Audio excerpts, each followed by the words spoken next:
Mr. Clooney, I am writing this to you, and I hope that you will read it so you'll know.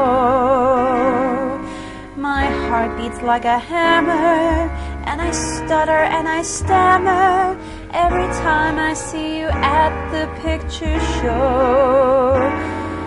I guess I'm just another fan of yours, and I thought I'd write and tell you so.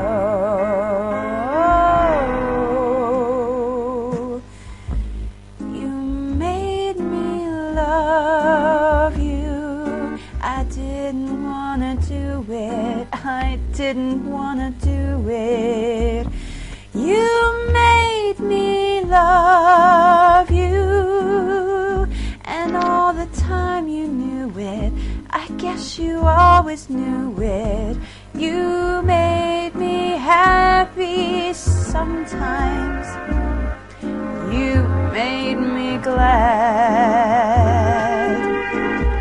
But there were times, sir, you made me feel so sad.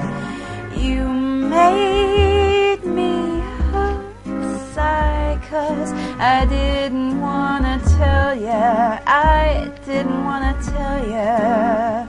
I think you're grand, that's true. Yes, I do, indeed I do. You know I do. I must tell you, oh, what I'm feeling. The very mention of your name sent my heart reeling. You know you made me love you.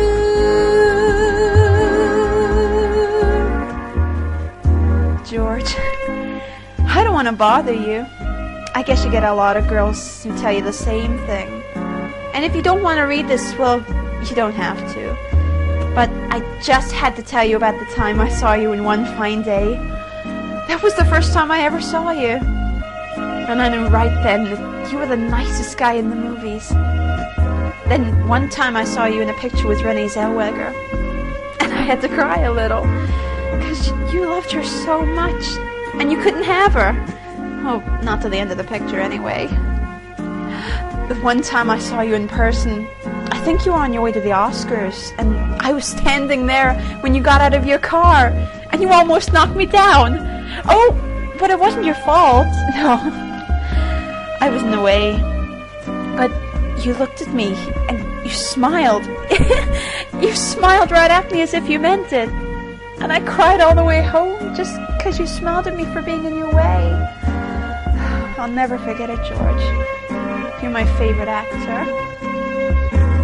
I don't care what happens, let the whole world stop. As far as I'm concerned, you'll always be the